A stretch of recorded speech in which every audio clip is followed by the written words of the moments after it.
ये 33 वर्ष की उम्र में हुआ था उनका मृत्यु। और यीशु मसीह को जब मृत्यु सज़ा सुनाई गई थी उस समय सूली पर चढ़ाना यानी कि बहुत बड़ा सज़ा मतलब माना जाता था उन दिनों में। और केवल क्योंकि उन दिनों में जब से जो सबसे मतलब कुछ बुरा किया हो, बहुत बड़ा गुनाह किया हो, उन्हीं लोगों को ये सज़ा जो है दिया जाता था। और उन दिनों में प्रभु को सूली पर चढ़ाया गया।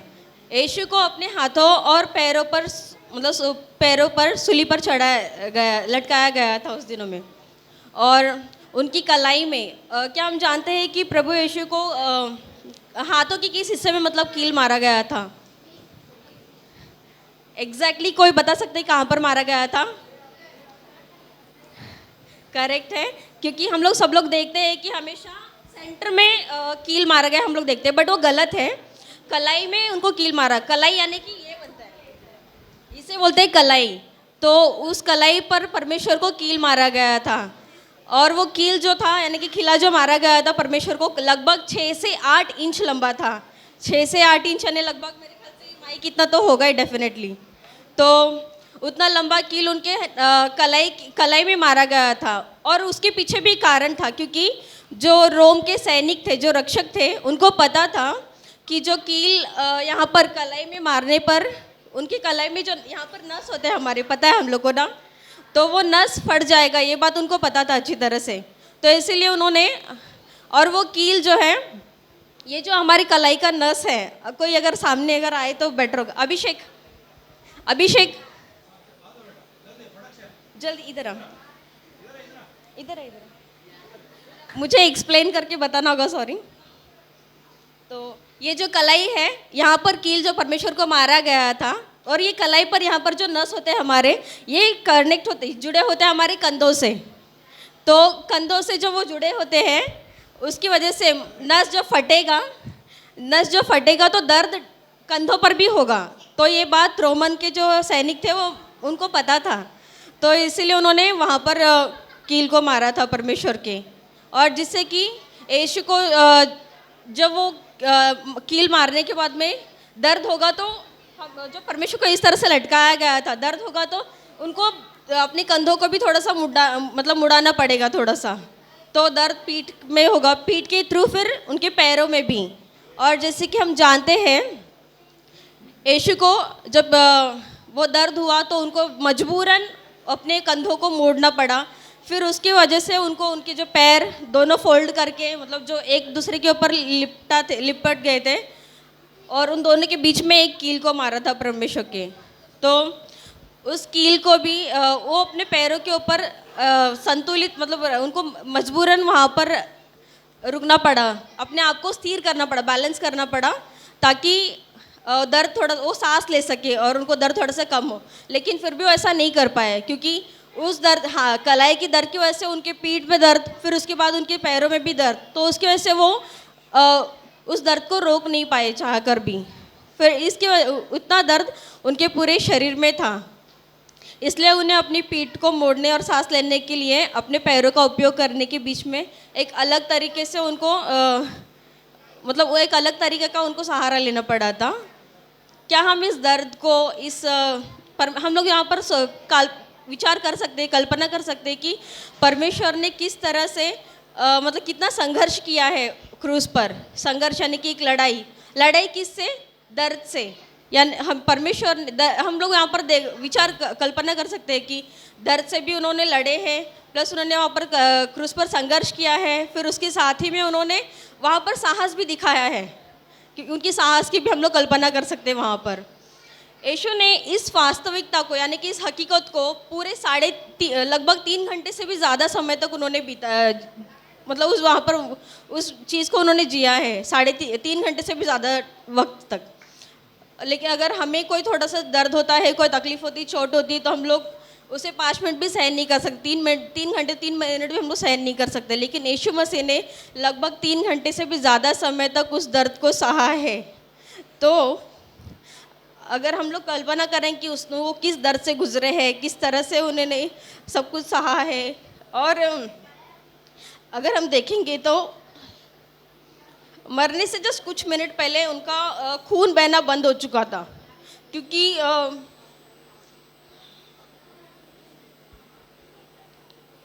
उनके शरीर में ज़रा सा भी खून नहीं बचा था।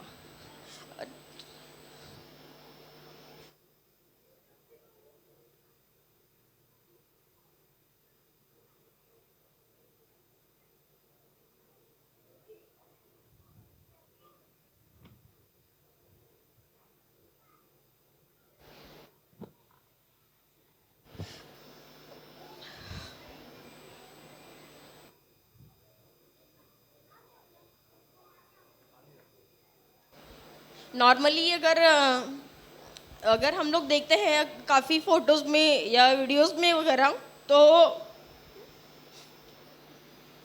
हमने देखा है कि उनको सिर्फ हाथों पे या पैरों पे मतलब जख्म हुआ है बहुत ज़्यादा।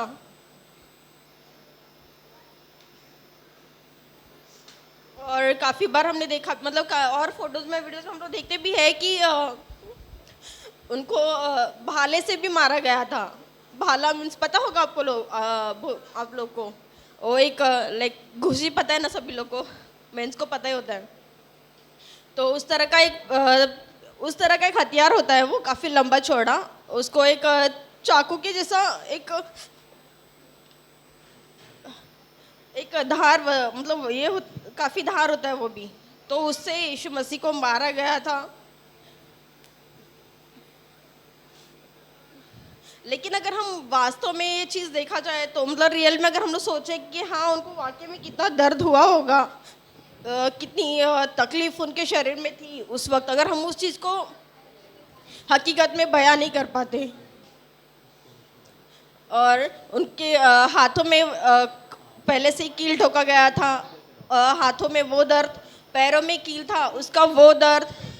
फिर उसके बाद में उनके रक्षकों ने वो भाला लेकर उनके भुजाओं पर यानी कि उनके शोल्डर पर वार किया था, शोल्डर को उन्होंने वहाँ पर चीर दिया था लाइक। तो वो दर्द भी उनमें बहुत ज़्यादा था। फिर ये सब होने के बावजूद, इतना सब कुछ करने के बावजूद भी उनके साथ और उन्हें कोड़ों से मारा गया। और कोड़ों से यानी कि नॉर्मली ऐसे साधारण तरीके से नहीं मारा गया, इतना ज़्यादा तेज तरीके से वार किया उनके ऊपर कि उनका जो शरीर का मांस होता है वह फटकर निकल चुका था। और साथ ही में उनके चेहरे पर भी उन्होंने कोड़ों से वार किया, तो जिसकी वजह से उनके चेहरे का भी पूरा चमड़ा छिल गया था, चमड़ा निकल चुका था। और उनकी जो दाढ़ी थी वो चमड़े के साथ मतलब निकल चुका था, इतना ज़्यादा उनको तकलीफ़ दिया था उस वक्त। और इतना कुछ करने के बाद भी रोमन जो सैनिक थे वो चुप नहीं रहे। उसके बाद उन्होंने और उसके ऊपर और दर्द देने के लिए उनके सर पर कांटों का मुकुट, हम लोग कहते कि रखा गया था, रखना यानी कि नॉर्मली रखा जाता है जिससे दर्द मतलब होता नहीं, लेकिन उनके सर पर वो कांटों का मुकुट गहराई से एकदम दबाया गया था ताकि उनको चोट पूरे अंदर पाएंगे, इतना ज़्यादा वो दर्द था। उनके पास लहू पूरी तरह से बह चुका था, कुछ भी नहीं था उनके शरीर में। देखा जाए तो इंसान के शरीर में 3.5 लीटर तक खून होता है नॉर्मली, अगर थोड़ा एजड इंसान होता है तो 3.5 लीटर खून, मतलब इतना उनको तकलीफ, उनका जख्म इतना ज़्यादा था कि सारा खून बह चुका है, एक बूंद खून भी उनके शरीर में नहीं था, इसलिए उनके शरीर से पानी बह रहा था, इतना ज़्यादा उनको मतलब। और उनके हाथों, पूरे उनके शरीर पे 3 कील मारा गया था, राइट और लेफ्ट हाथों में, एक उनके पैरों में 3 कील उनको उनके शरीर में मारे गए। उनके सर पर कांटों का ताज रखा गया और फिर से भाले से मारा गया। और अपमान का जिक्र किए बिना वो लगभग 2 किलोमीटर तक उनका क्रूज उठाकर वो लेकर गए थे। वो क्रूज का जो वज़न होता है, कहते हैं कि लगभग 30 किलो का कुछ क्रूज था। वो इतना वज़न क्रूज उठाकर 2 किलोमीटर तक उनका अपमान करते हुए, लोग उनके मुंह पे थूकना क्या, उनको कुछ गालियाँ देना क्या, ये सब कुछ करते हुए उनको लेकर गए थे क्रूज तक, केवल उसके इस ऊंचे हिस्से के लिए जहाँ उसके हाथों को कीलों से मारा गया था। यीशु को इस अनुभव को सहना पड़ा। मतलब इतना जो हम अभी मैंने आपको बताया कि इतना कीलों से मारा गया है, उनको कांटों का मुकुट चढ़ाया, भालों से मारा गया है, उनको क्रूज उठाकर लेकर जाना पड़ा, ये सब कुछ उनको सहना पड़ा। वो सिर्फ क्यों? ताकि हम परमेश्वर तक मुफ्त में पहुँचे। परमेश्वर वहाँ पर 30 किलोमीटर तक पहुँचा क्रूज लेकर, 30 किलो का 2 किलोमीटर तक चले वो 30 किलो का क्रूज उठाकर। इतना वज़न सहा किस लिए? क्योंकि हम लोग जो है उसके पास फ्री में पहुँचे, बिना किसी वज़न उठाए, बिना कोई दर्द सहे, बिना कोई ज़ख्म लिए हम लोग उसके पास फ्री में एकदम सुखरूप तरीके से हम लोग वहाँ तक पहुँचे। इसलिए वो हमारे लिए इतना कुछ सहन किया है ताकि हमारे पाप जो है धो जा सके, वो भी बिना किसी अपवाद के, यानी कि बिना किसी परेशानी के वगैरह। तो इसीलिए हम परमेश्वर की उस कुर्बानी को एक बार याद करके हम लोग परमेश्वर के पास आए, क्योंकि परमेश्वर ने हमारे लिए इतना कुछ किया है। तो हमें भी उसके पास जाना है। वो भी हमें तो फ्री में जाना है, ना कि हमें कुछ करना है उसके लिए ज़्यादा मुश्किलें उठानी है वगैरह ऐसा कुछ। Thank you.